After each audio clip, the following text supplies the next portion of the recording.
solar mini-grids have turned from small pilots to an electrification wave.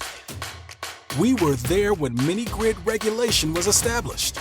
When financial transactions were closed, we saw new technology thrive and companies fail. This is where we tell the stories. This is where we discuss the future.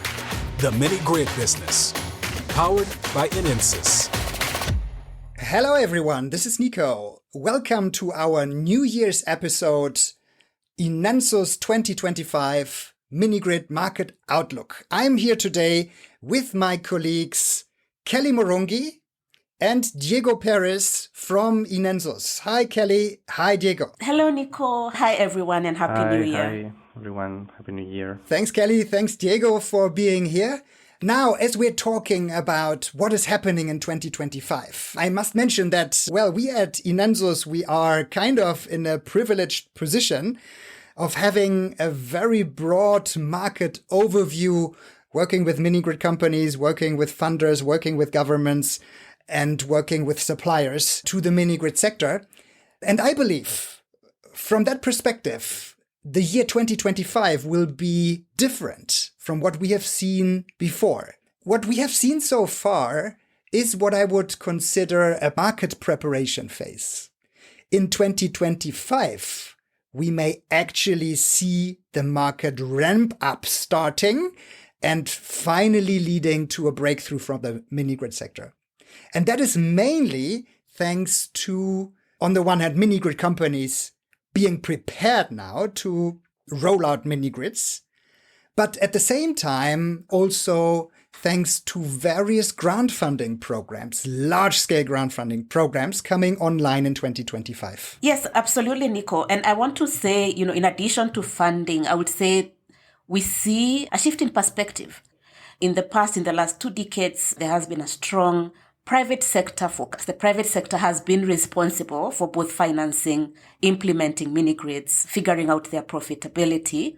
And the conversations happening around the sector seem to suggest a shift to a more mixed model, where finally we consider mini-grids as infrastructure, just like the on-grid energy projects. And this, of course, changes how governments are looking at mini-grids, how we finance mini-grids, to a more longer-term focus, things like cross-subsidization. And I also like, conversations that have been happening around M300, which is shifting the focus to just connections, this being technology agnostic. So whether we are doing these connections on grid or mini grid, it means we finance them all. And I think this is key because then, as we've been saying, historically, mini grids have been viewed as ventures that are risky, that should get short-term risk capital. And so these shifts, and especially at government policy level, then should attract additional interest, again, from private sector financiers and give also mini-grid operators some security, from the challenges that we see in the sector. So if this bears fruit, I think it will be good for the sector overall. True, yeah, I fully agree, Kellie. Diego, do you want to take us through some of the major grant funding programs that we are expecting to come online in 2025 or 2026? Sure, Nico. So I think most of the action will come through several World Bank programs that have been recently launched or are being launched and then will be deployed in 2025.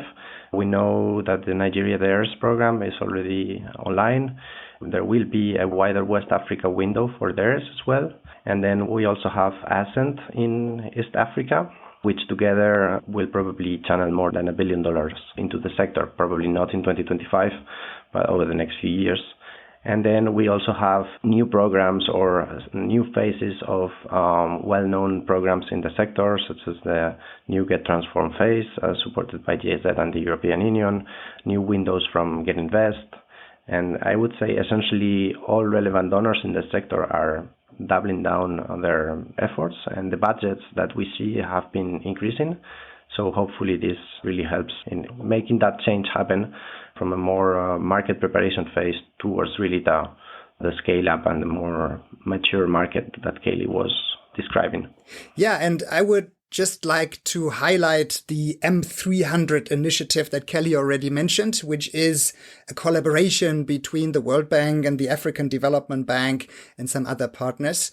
And the idea is to finally electrify 300 million people in the coming years. And that, of course, includes the mini-grid sector. And all the existing programs are getting some additional impetus from that agreement between the two major development banks active in Africa. And we see a lot of movement there, and we see a lot of motivation and also a lot of drive of individuals in these two organizations, but also a new level of collaboration between these two larger development banks.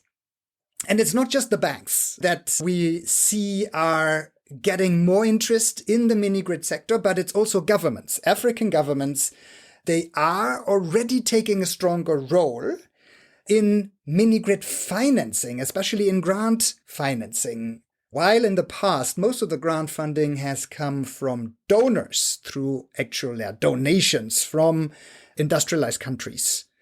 African governments are now taking loans and forward those loans as grants to private sector mini-grid companies. And this is happening in the large scale in Nigeria already. We've already talked about Nigeria DARES.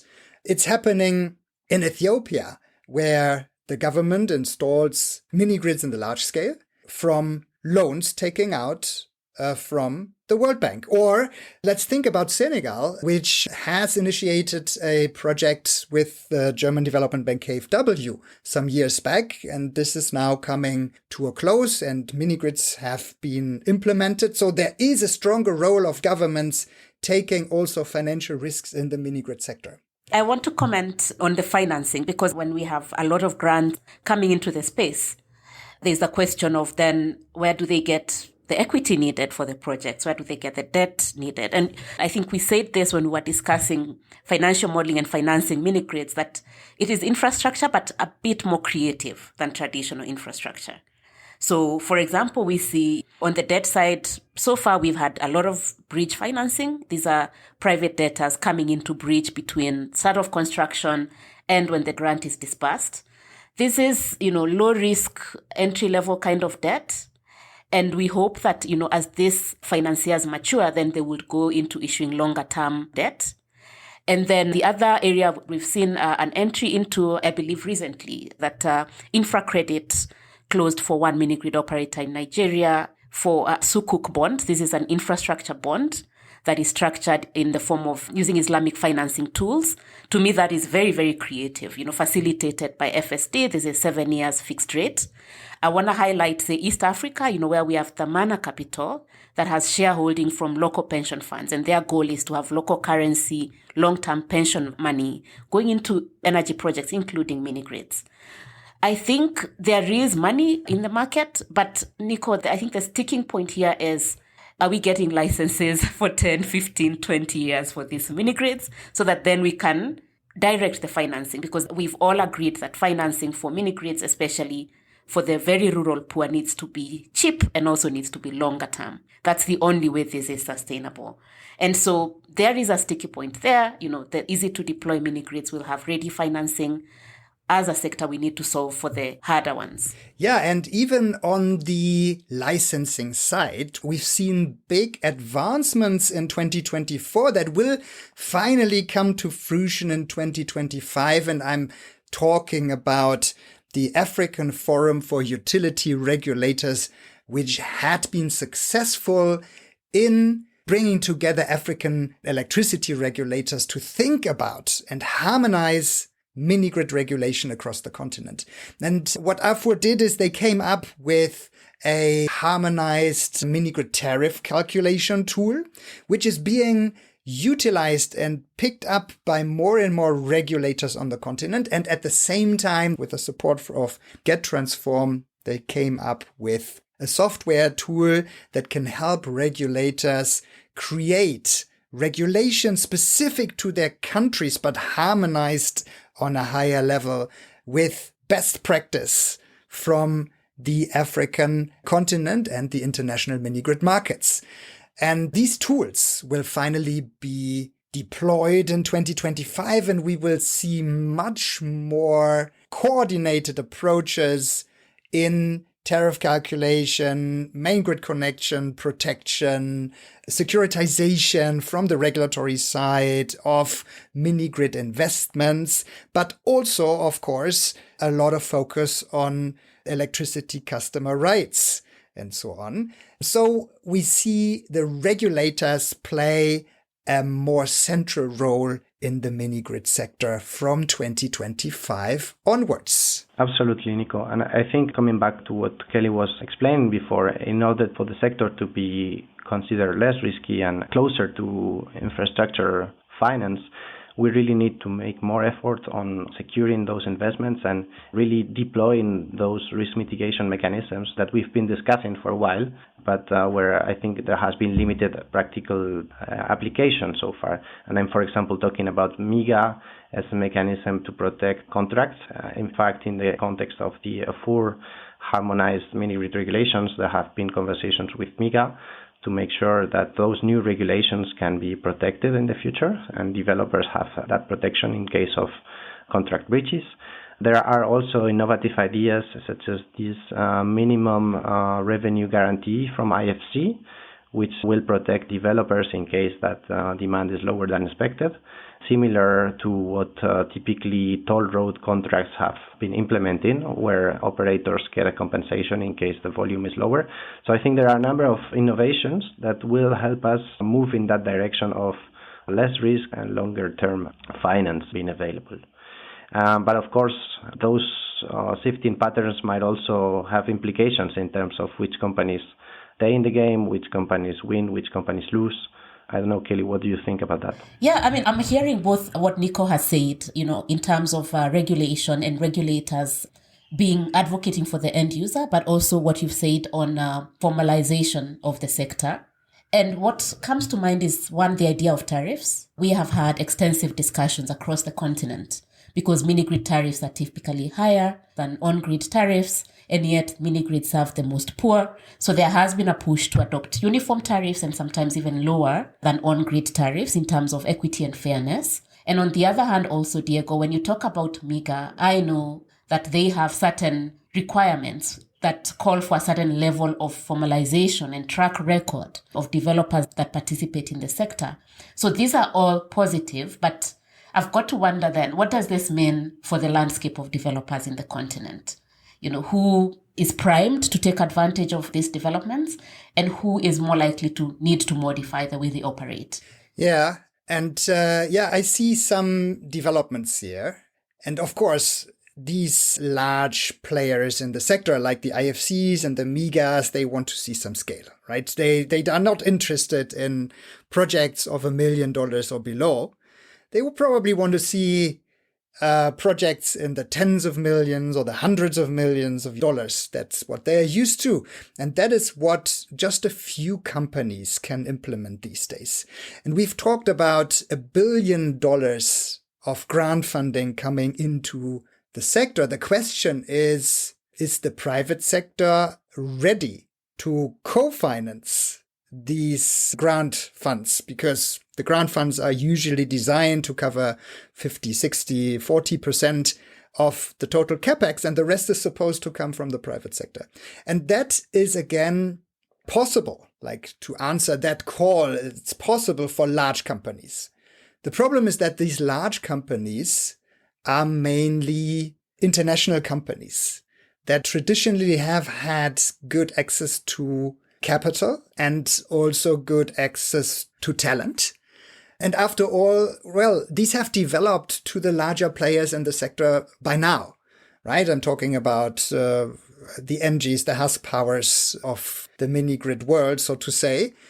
Now, what I see happening is that these large companies are well prepared to answer to the calls for co-funding from World Bank and the respective governments, and that these companies will finally attract a pretty large part of the market.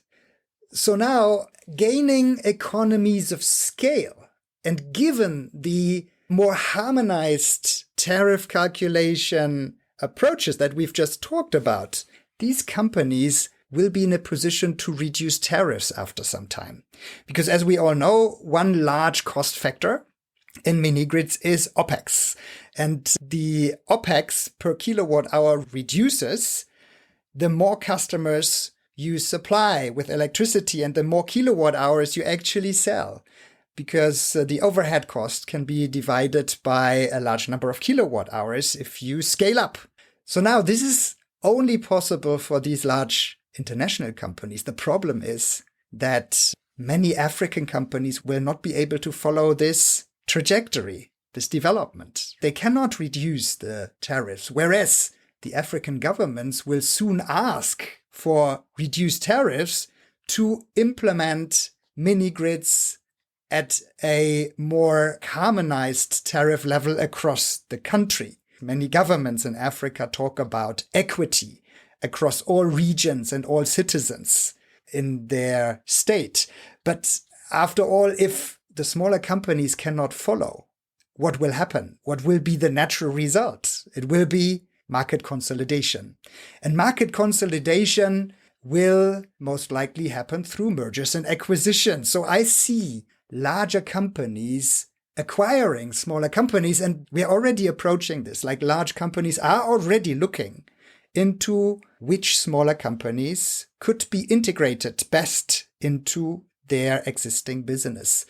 Yeah, and this is, I think, what is lying ahead in 2025 and beyond. It's interesting, Nico. I mean, we see that, and we've seen that in different sectors, even in the on-grid sector, where local developers have had to partner with larger foreign developers that have the capital, the equity, but also the systems.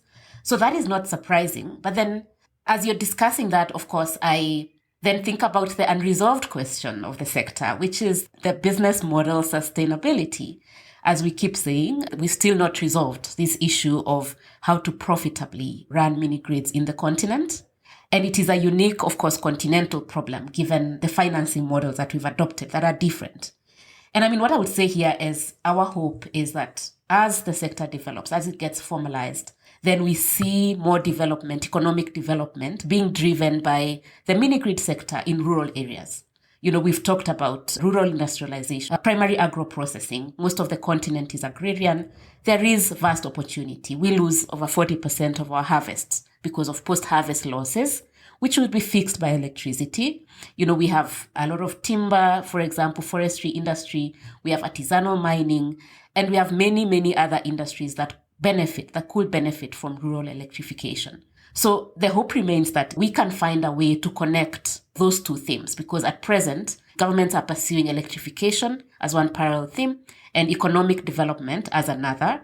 And sometimes that is even split up. You know, one ministry is doing agri, another one is doing mining, and so on and so forth. So they're not talking to each other. And yet we know for a mini grid or for an electricity business to be sustainable, there has to be rural economic development. We need rural jobs. People need more money in their pockets. We need to bring about some incomes and economic development for climate resilience. So we know this. I think the question that remains, and a dialogue to keep having here, is what can governments do, you know, to pair up these sort of two themes, because they work well together. So it can be policy, it can be tax incentives, grants, where development partners can support, and maybe some infrastructure investments. Many African countries don't have enough road networks. And so I remain, you know, an Afro-optimist, you know, against all evidence. I want to hope that governments get to where we are now, where they see electricity and development going hand in hand.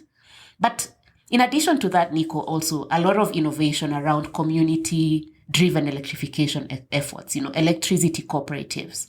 Because again, as African countries, and we are communal in nature, we work well together. And so learning from other countries, but also contextualizing it for each country, because every country organizes differently. This may be a way, you know, to make this model sustainable. And again, better deploy the theme of electricity and development together. So I am excited, even as we talk about, you know, the consolidation in the sector, there are opportunities there. Yeah, let me refer back to what you said before, the rural industrialization that INENSUS has been pushing for quite a long time, which has not materialized yet in the large scale, but we are still seeing great opportunities for African players, so to say, from adjacent markets to the electricity market. They have a huge opportunity here.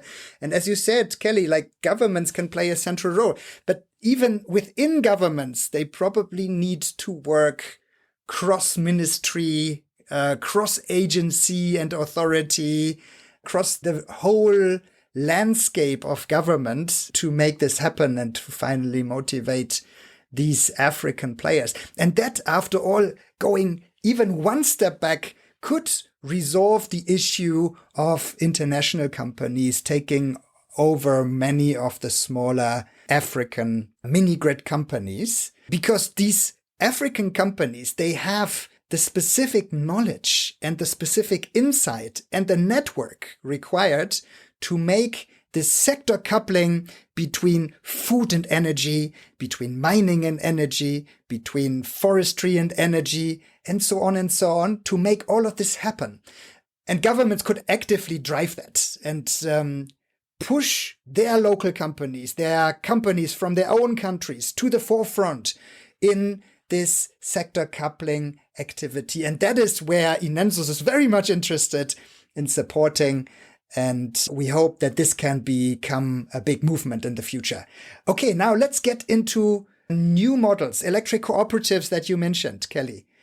I believe that electric cooperatives in Africa have so far been underrepresented, while we're seeing a lot of electric cooperative models in the mini-grid sector in Southeast Asia. Africa doesn't have many of these models yet. I mean, it is actually surprising because Africa has the largest cooperative movement globally.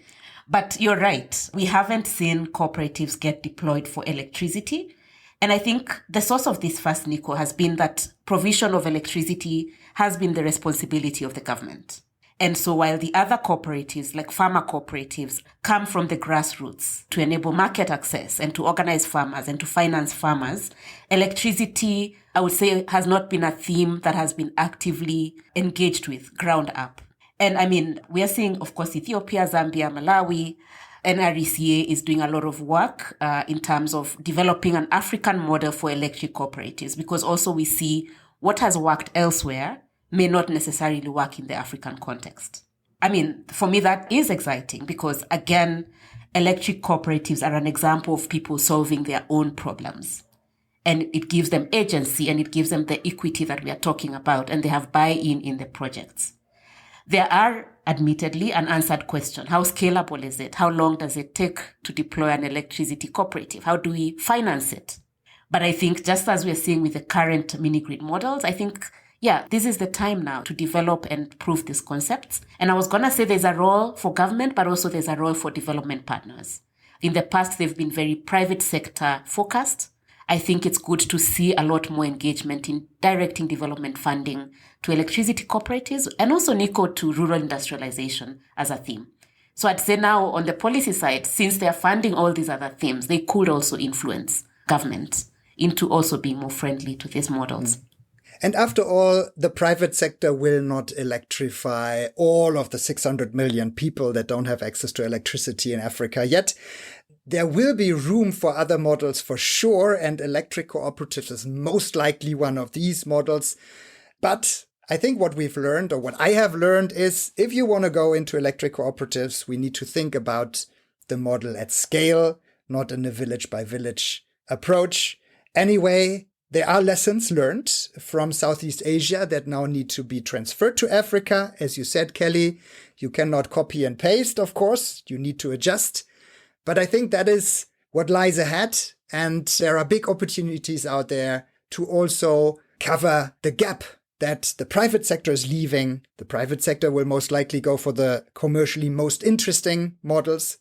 But cooperatives may see a different gap and fill that gap with their model. So that may also contribute to achieving 100% electrification in Africa in the coming years, or let's say decade. Diego, there is another aspect that has not been used much in the mini-grid space yet, and that is climate finance. Do you want to talk about that?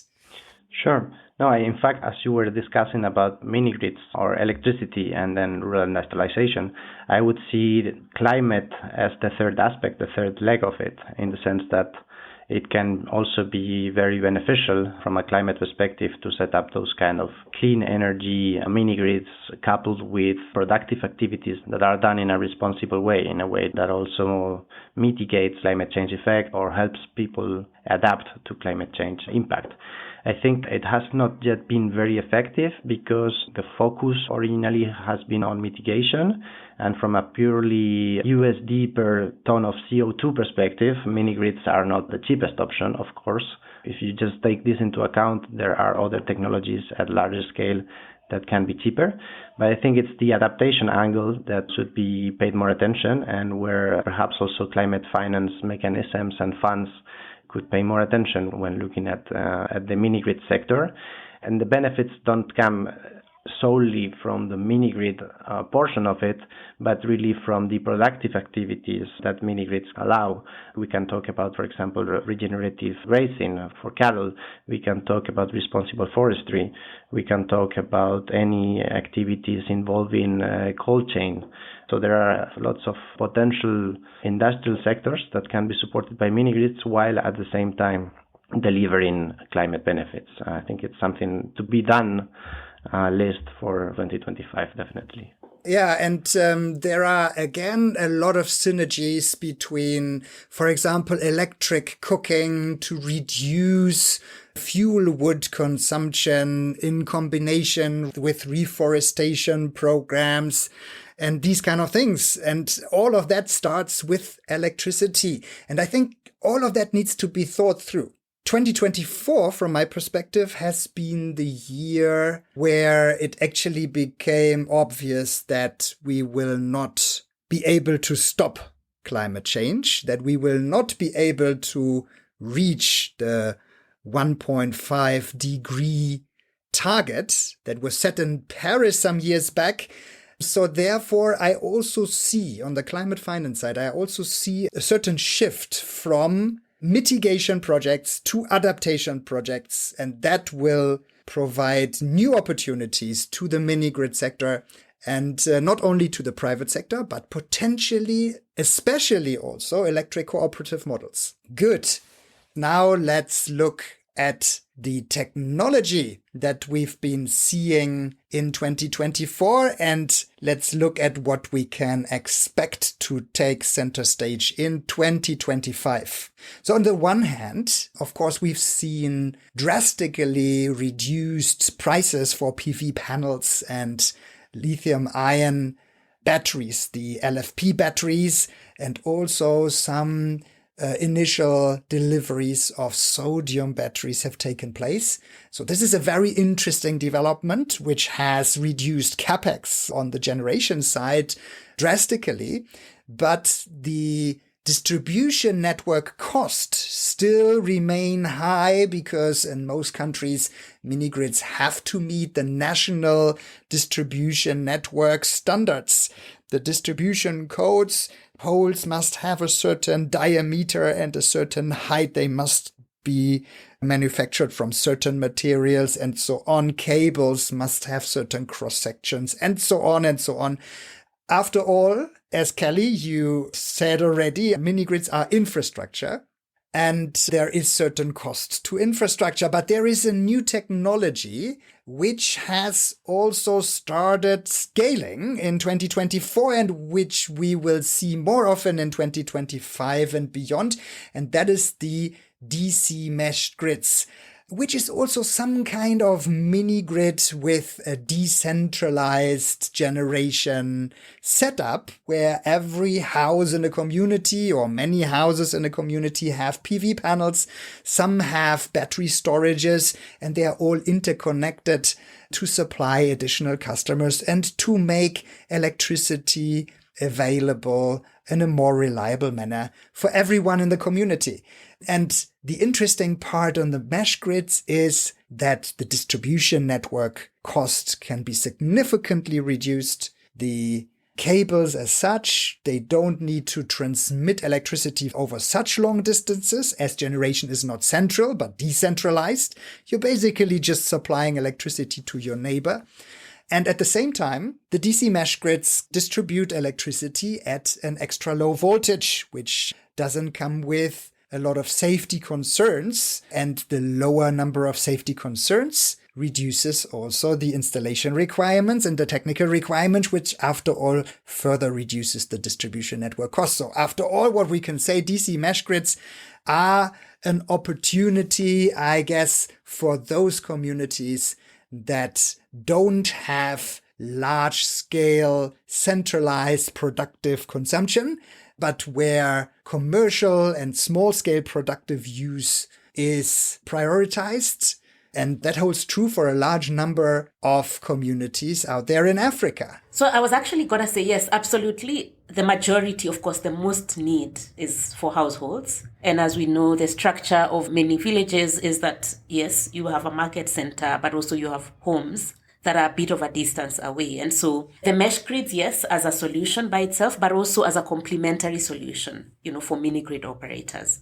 And also mini grid cooperatives, because there's an area that is dense enough for the mini grid. And then you may have community members that are further away and they still want to participate. They want the electricity. So I think DC mesh grids, of course, lower cost per connection, lower O&M, less technological intervention, I think is a very much welcome development in the sector. And again, the higher power level, solar home systems are great. I think they serve a need. But sometimes, you find a household has to keep upgrading the system. But with the DC mesh grids, then, they're getting the power that they need. I mean, as always, I hope, as we are talking about tariffs, of course, we hope that this, of course, means that customers can get affordable electricity in the long term. Yeah, and it's to be seen how governments think about that technology. And if governments accept that in rural areas, the technology standard for the distribution networks and DC mesh grids will not be main grid compliant as such. And I think that is the main risk for the DC technology, the DC mesh grid technology. But let's see how this is developing. At least in Nigeria, we will most likely see a lot of these DC mesh networks being set up this year, next year, and in the few years after under the Nigeria DARES program, where DC mesh grids are eligible for grant funding. And I mean, Nico and Kellie, it's also probably part of a broader or more integrated approach towards universal access, universal electrification, where programs are not just 100% focused on mini-grids. I see there is a bit of a big separation between the electrification modes, but I also see more and more voices in the sector advocating for more integrated approaches, where when you set up a tender or when you set up a grant program, you don't necessarily need to define that mini-grids are the only option, but you can define universal access as the target and let companies explore what combinations of AC mini-grids, DC mini-grids, individual systems work best in order to deliver this. So I think it's a technological issue, but it also has a policy or program design component to it that is interesting. Definitely. All right. There is another international trend that I would like to talk about that we have seen in 2023, 2024, especially from the European perspective. And there is, as we discussed in one of our episodes, a strong move in Europe to the political right due to more and more refugees coming into Europe. And these refugees are coming due to war and conflicts. But in the future, at least we suspect that the climate change will cause more severe living conditions in Africa that will also lead to conflict, that will lead to fights over resources. And that, after all, will potentially drive more people into Europe. Now, the thing is that European researchers have found that climate refugees will probably not come, especially from Africa. They say they cannot afford the travel. And now Think about it. Like what they are saying is they cannot afford the travel, and that's why the European governments don't need to be afraid of climate refugees going to Europe. This statement is actually humiliating. And if one thinks this through further, the consequences for European politics are really embarrassing, I think. Absolutely, Nico. And I mean, research has shown that Africa will be quite affected by climate change. And it feeds to what you're talking about in terms of building mitigation and resilience in the sector, which everyone should be concerned about. And not just because of refugees. I mean, Africa is also a source of raw materials for a lot of European industries, global industries.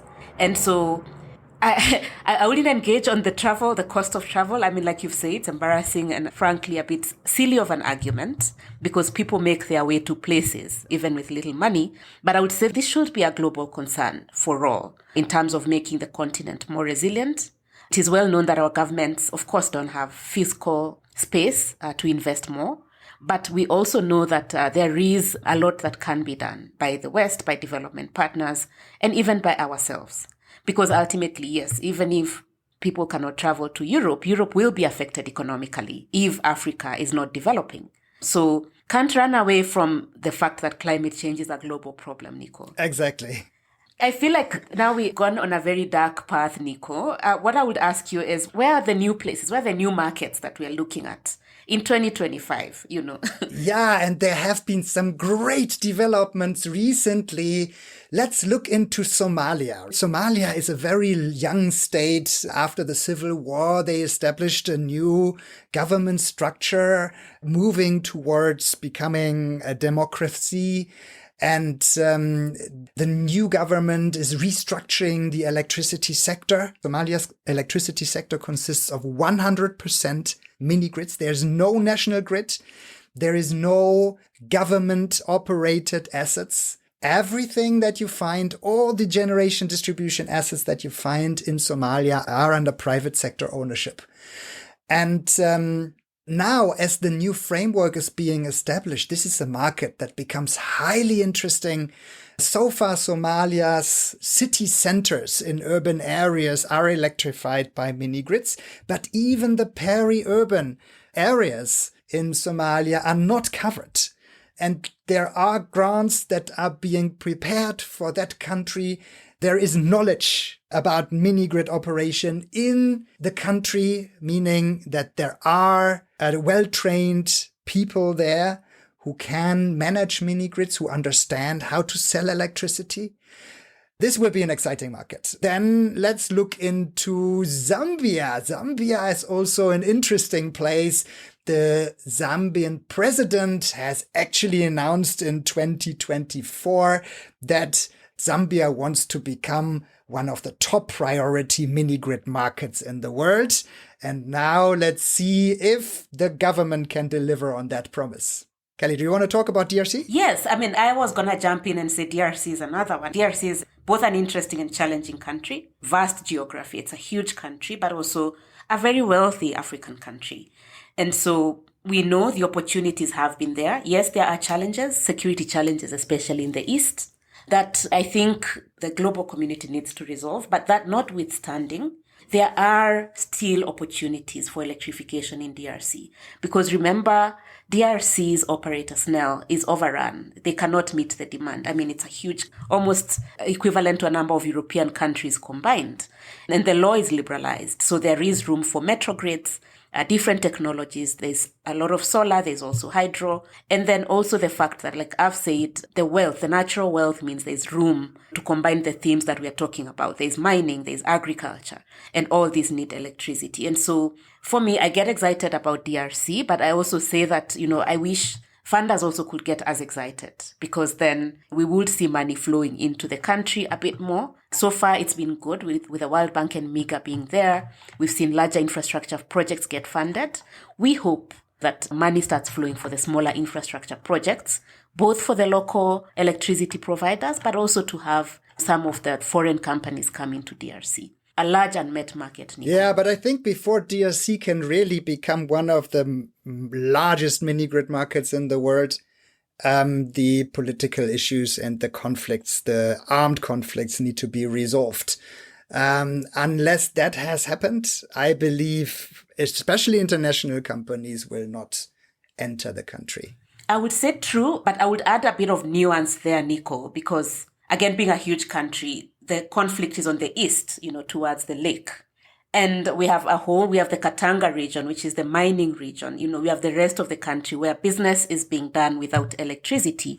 And even, the opportunity of interconnected mini grids. I've been in Kinshasa and we look at 5-6 hours of power outages daily. So it means there is opportunity. I don't know the science then of of managing that, where international funders are looking at global country metrics. But then within that country, there are pockets of opportunity. I don't know how they can isolate that. Again, it's a challenge there, to funders and to development partners. And we know that often conflict is economic. Sometimes when you start resolving the economic issues, the conflict sort of resolves because really people are fighting for resources. But Diego, you wanted to jump in here. Please go ahead. I was just going to say that, in fact, I find it very paradoxical, the case of DRC, because if you look at the private mini-grid developers that are there, most of them are in the east, precisely in the conflictive region.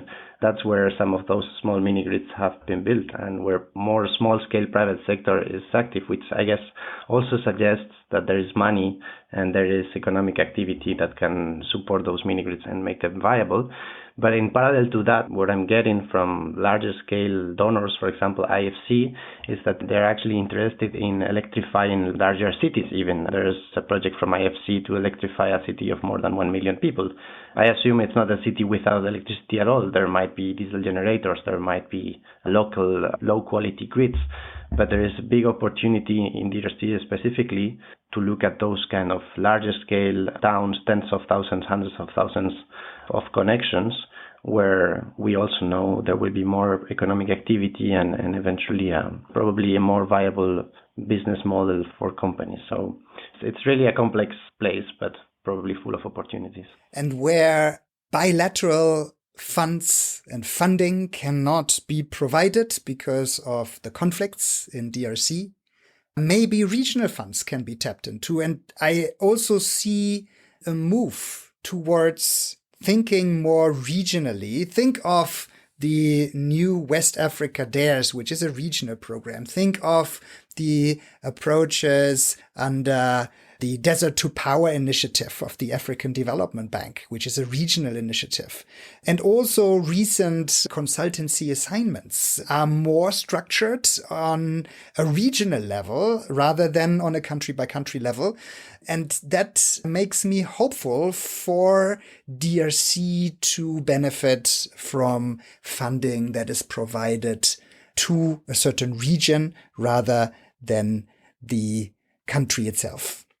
All right, in the mini-grid sector, we have seen in 2024 that mini-grid companies are facing difficult times working with their electricity meters. And this is surprising as there are some specialized companies that focus on mini-grid electricity smart meters, and the market for smart meters has grown over the last few years.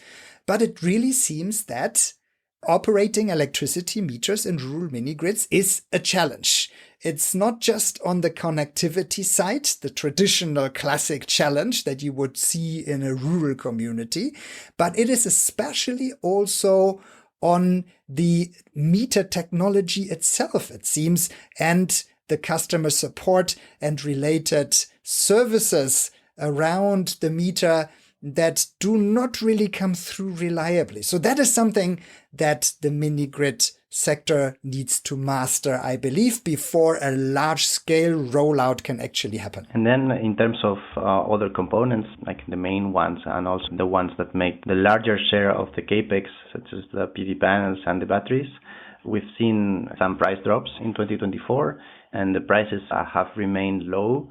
In fact, I think it's probably time to also review our assumptions of what a reasonable capex benchmark for mini-grids is, because we keep mentioning those $6,000 per kilowatt peak And then when you do the math, when you do the component breakdown and use market prices, you end up at a much lower figure right now.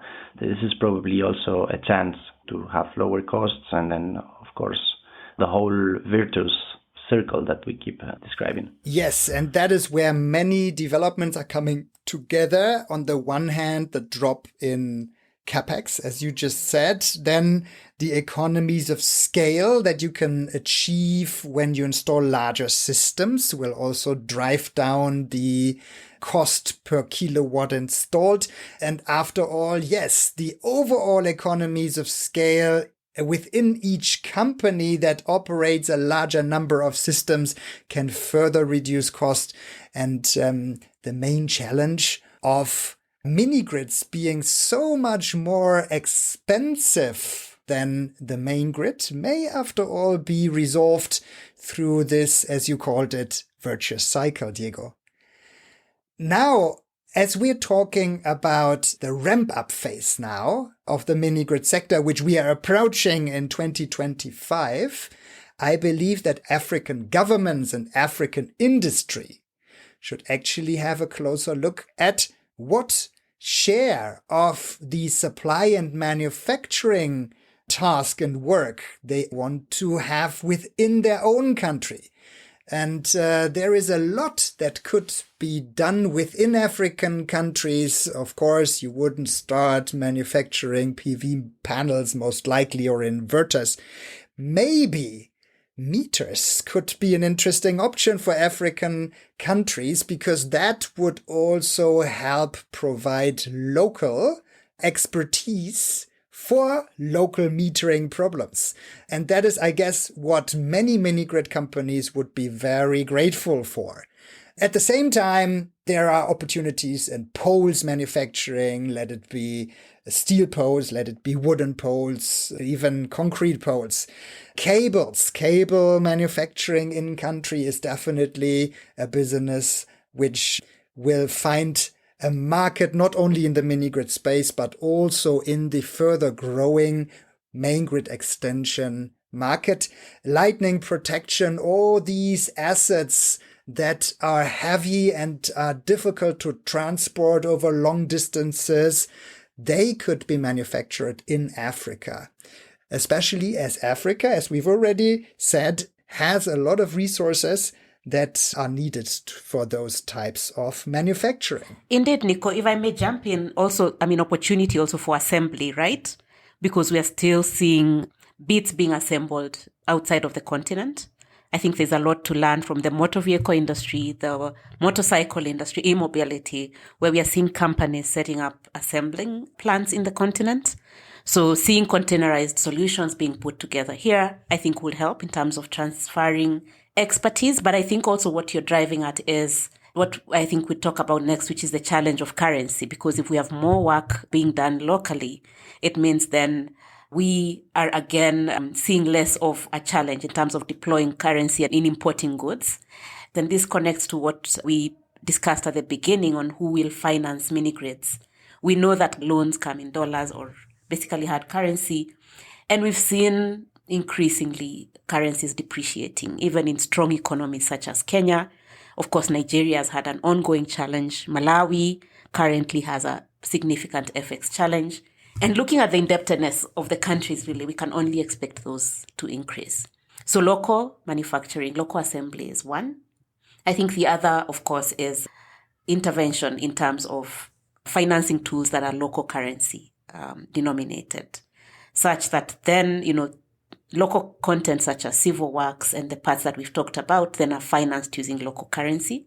And this reduces the pressure on the mini-grid operators to then service this long-term debt with depreciating local currency. I don't know what else, Nico. What can we do also to resolve this currency depreciation problem? Well, yeah, local currency debt. And we've seen, as we've already discussed, some good initiatives over the last few years, which will be scaled up in the future.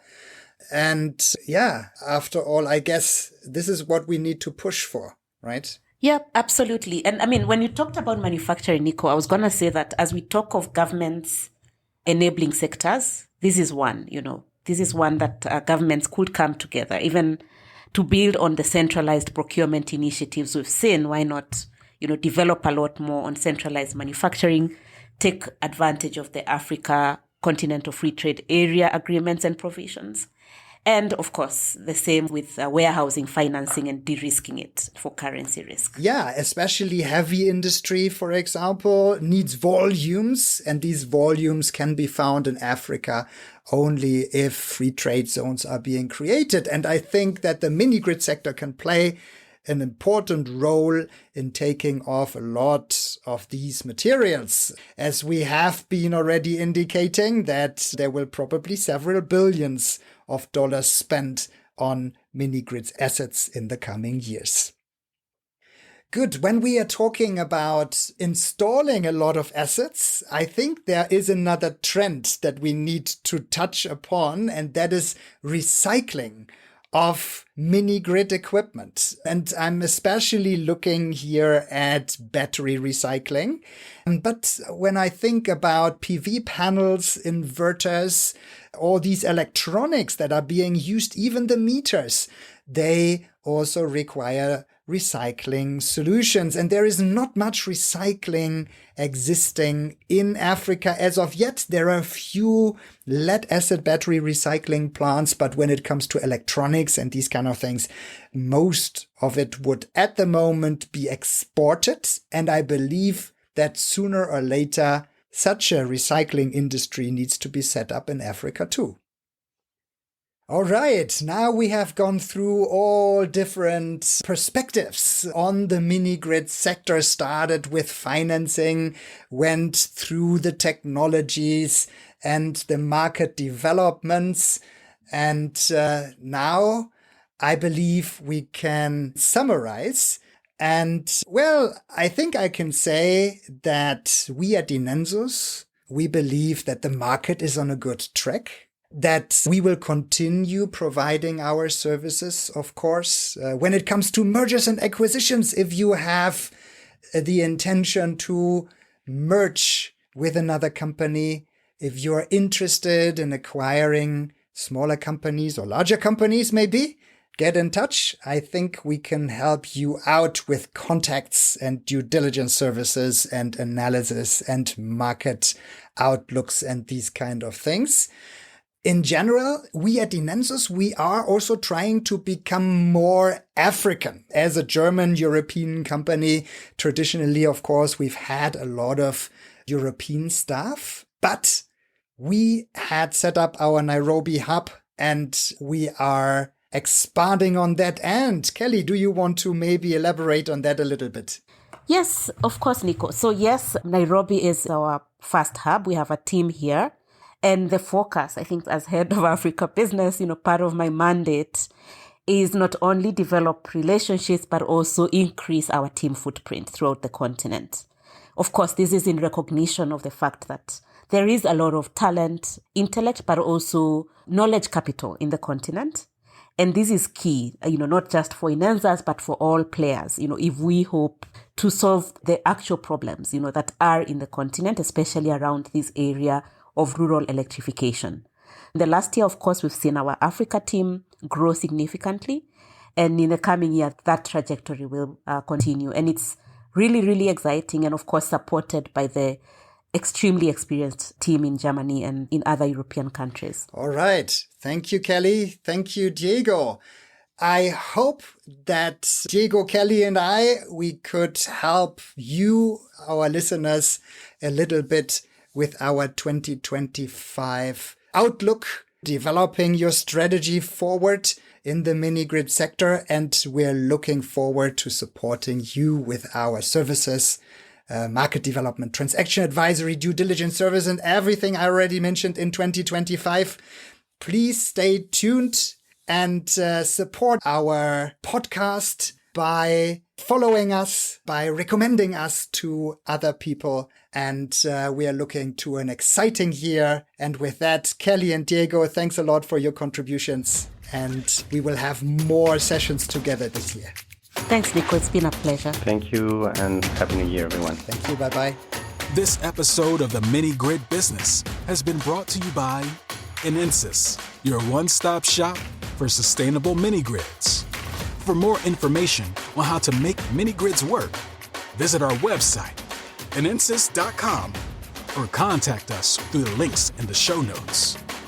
The Mini Grid Business, powered by INENSUS.